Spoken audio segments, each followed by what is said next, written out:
আসসালামু আলাইকুম। কেমন আছেন আপনারা সবাই? আশা করি সবাই ভালো আছেন।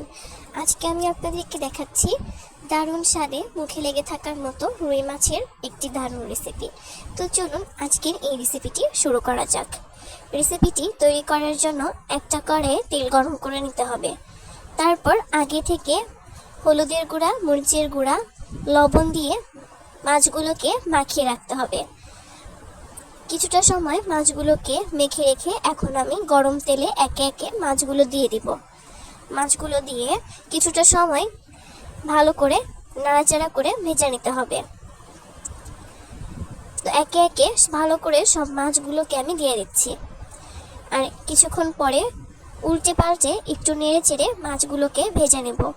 আর এই মাছটা এভাবে একটু ভেজে রান্না করলে খেতে একটু বেশি মজা লাগবে। তবে আপনারা যদি না ভেজে এই মাছটা রান্না করতে চান, সেক্ষেত্রে না ভেজেও রান্না করতে পারেন। তো আমি একে একে ঠিক এভাবে করে মাছগুলোকে ভেজে নিচ্ছি। এই পর্যায়ে কিন্তু মাছগুলো ভেজে নেওয়া হয়ে গেছে। এখন আমি তুলে নিব। এদিকে একটা বাটিতে আমি মশলার পেস্ট তৈরি করে রেখেছি, যেখানে ছিল আদা, রসুন, জিরা বাটা, হলুদের গুঁড়া, মরিচের গুঁড়া, ধনিয়া গুঁড়া, স্বাদ মতো লবণ আর পানি। ভালো করে নাড়াচাড়া করে এখন আমি গরম তেলে এই মশলার পেস্টটা দিয়ে দিব।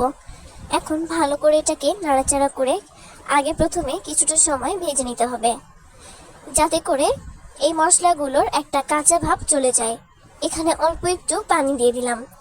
পানি দিয়ে এখন এই মশলাটাকে ভালো করে কষিয়ে নিব। এই রেসিপিটা তৈরি করার সময় যতটা বেশি সময় নিয়ে মশলাটাকে ভালো করে কষিয়ে নেবেন, এই রেসিপির টেস্ট কিন্তু ঠিক ততটা বেশি ভালো হবে। তাই অবশ্যই রুই মাছ রান্না করার সময় এই মশলাটাকে ভালো করে কষিয়ে নেবেন। তো এইভাবে করে কিন্তু আমি ভালো করে এই মশলাটাকে কষিয়ে নিব। আর যখন মশলাটার উপর থেকে তেল ছড়িয়ে আসবে, সে পর্যায়ে বুঝতে পারবেন মশলাটা কিন্তু ভালো করে কষিয়ে নেওয়া হয়ে গেছে। তো এই পর্যায়ে কিন্তু খুব ভালো করে আমি এই মশলাটাকে কষিয়ে নিয়েছি। তো ঠিক এরকম ভাবে কষিয়ে নেওয়া হয়ে গেলে এখন আমি দিয়ে দিচ্ছি আগে থেকে সেই ভেজে রাখা মাছগুলো। একে একে সব মাছ আমি দিয়ে দিব। মাছগুলো দেওয়া যখন হয়ে যাবে, এখন আমি এখানে দিয়ে দিচ্ছি ঝোলের জন্য পানি। ঝোলের জন্য পানি দিয়ে এখন নাড়াচাড়া করে মিশিয়ে নিচ্ছি। এখন এটাকে কিছুটা সময় নিয়ে ভালো করে রান্না করে নিতে হবে। সেজন্য আমি ঢাকনা দিয়ে ঢেকে রাখছি। কিছুটা সময় এভাবে করে ঢাকনা দিয়ে ঢেকে রান্না করে নিয়ে ঢাকনা তুলে এখন চামচ দিয়ে আমি নাড়াচাড়া করে মিশিয়ে নেব।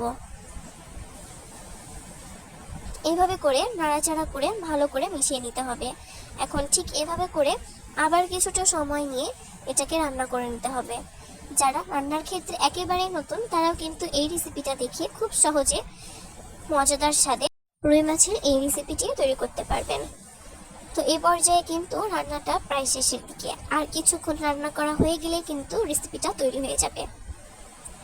যারা আমার চ্যানেলে নতুন, আপনাদের কাছে রেসিপিটি ভালো লাগলে চ্যানেলটিকে সাবস্ক্রাইব করে রাখতে পারেন। ফেসবুক পেজ থেকে দেখে থাকলে চাইলে পেজটিকে ফলো দিয়ে দিবেন।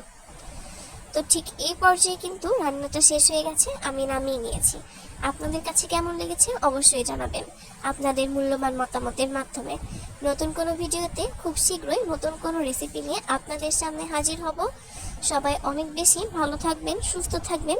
সবার জন্য অনেক বেশি দোয়া এবং শুভকামনা জানিয়ে আজকের মতো ভিডিওটি এখানে শেষ করছি। বিদায় জানাচ্ছি। আল্লাহ হাফেজ।